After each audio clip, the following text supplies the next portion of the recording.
അനഘ ഹർഷൻ ചേരുകയാണ് കോഴിക്കോട് വിമാനത്താവളത്തിൽ നിന്ന്. അനഘ, ഈ കഴിഞ്ഞ ദിവസം ഈ സംഘർഷം രൂപപ്പെട്ടതോടുകൂടി മലയാളികളെ ഏറ്റവും കൂടുതൽ ആശങ്കപ്പെടുത്തുന്ന ഒന്ന്, ധാരാളം മലയാളികൾ ഈ വിദേശ രാജ്യങ്ങളിൽ ഉണ്ട് എന്നുള്ളതാണ്. രണ്ട്, ഈ വിമാന സർവീസുകൾ വളരെ പെട്ടെന്ന് റദ്ദാക്കുന്ന ഒരു സാഹചര്യമുണ്ടായി. കാരണം ആകാശമാർഗമുള്ള സംഘർഷമാണ് നടന്നുകൊണ്ടിരിക്കുന്നത്. അതിനാൽ സ്വാഭാവികമായും അത്തരം യുദ്ധങ്ങൾ പൊട്ടിപ്പുറപ്പെട്ടു കഴിഞ്ഞാൽ എല്ലാ രാജ്യങ്ങളും വ്യോമപാതകൾ അടയ്ക്കും. അപ്പോൾ അത് എത്രത്തോളം വലിയ ആശങ്കയാണ് മലയാളികൾക്കിടയിൽ രൂപപ്പെടുന്നത്? കോഴിക്കോട് വിമാനത്താവളത്തിൽ ഇപ്പോഴത്തെ സാഹചര്യം എന്താണ്? പറയുവാൻ ഗൗതം, ഈ കോഴിക്കോടിനെ സംബന്ധിച്ച്, പ്രത്യേകിച്ച് മലബാറിനെ സംബന്ധിച്ച് ഏറ്റവും അധികം ആളുകൾ ജോലി ചെയ്യുന്നത് ഗൾഫ് മേഖലയിലാണ്. അവരൊക്കെ തന്നെ വലിയ ആശങ്കയിലാണ് പോകുന്നത്.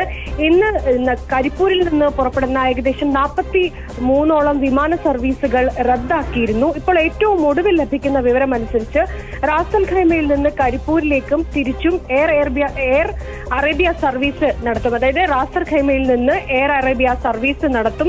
റാസൽ ഖൈമയിൽ നിന്ന് 1:25 പുറപ്പെട്ട് 6:35 കരിപ്പൂരിലെത്തുന്ന വിമാനം വൈകിട്ട് 7:15 കരിപ്പൂരിൽ നിന്ന് തിരിച്ച് പുറപ്പെടും എന്നുള്ളതാണ്. മസ്കറ്റിൽ നിന്നുള്ള ഒമാൻ എയറും സർവീസ് നടത്തും. ഒമാനിൽ നിന്ന് 2:50 പുറപ്പെടും, 7:45 കരിപ്പൂരിൽ എത്തും. രാത്രി 8:25 കരിപ്പൂരിൽ നിന്ന് മസ്കറ്റിലേക്ക് തിരിക്കും എന്നിങ്ങനെയാണ് വിമാന സർവീസുകൾ നടത്തുക എന്നുള്ളതാണ്. ഇത്തരത്തിൽ ഗൾഫ് മേഖലകളിലേക്കുള്ള പല സർവീസുകളും കരിപ്പൂർ വിമാനത്താവളത്തിൽ നിന്ന് റദ്ദാക്കിയിട്ടുണ്ട്.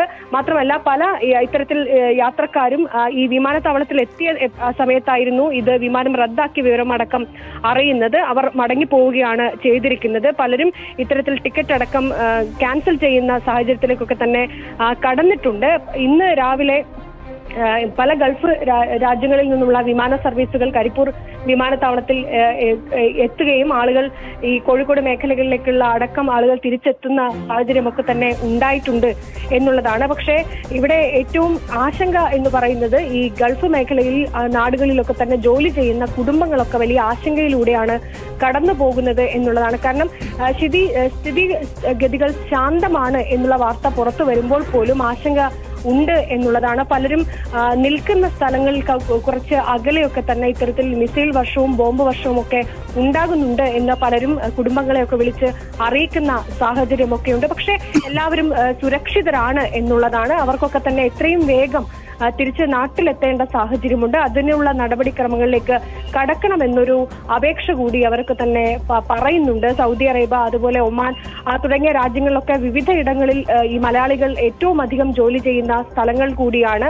അവിടെ ഈ അമേരിക്കൻ എയർബേസിനൊക്കെ അടുത്ത് സ്ഥിതി ചെയ്യുന്നവരാണ് ഇപ്പോൾ ഏറ്റവും അധികം. അനഘ, റാസൽ ഖൈമയിൽ നിന്നും കരിപ്പൂരിലേക്കും ഒപ്പം തിരിച്ചും എയർ അറേബ്യ സർവീസ് നടത്തുന്നുണ്ട്. റാസൽ ഖൈമയിൽ നിന്ന് 1:25 പുറപ്പെട്ട് 6:35 കരിപ്പൂരിലെത്തുന്ന വിമാനം വൈകിട്ട് 7:15 കരിപ്പൂരിൽ നിന്നും തിരിച്ചു പുറപ്പെടും. ഒപ്പം മസ്കറ്റിൽ നിന്നുള്ള ഒമാൻ എയറിന്റെ സർവീസും നടക്കും. ഒമാനിൽ നിന്നും 2:50 പുറപ്പെട്ട് 7:45 കരിപ്പൂരിലെത്തുക. രാത്രി 8:25 തിരികെ ഒമാനിലേക്ക് ആ വിമാനം തിരിച്ചു പറക്കും. എന്തായാലും അതൊരു ആശ്വാസകരമായ വാർത്ത തന്നെയാണ്. ഈ ഘട്ടത്തിൽ അനഘ ഹർഷൻ കോഴിക്കോട് വിമാനത്താവളത്തിൽ നിന്ന് റിപ്പോർട്ട് ചെയ്യുന്നത്. ന്യൂസ്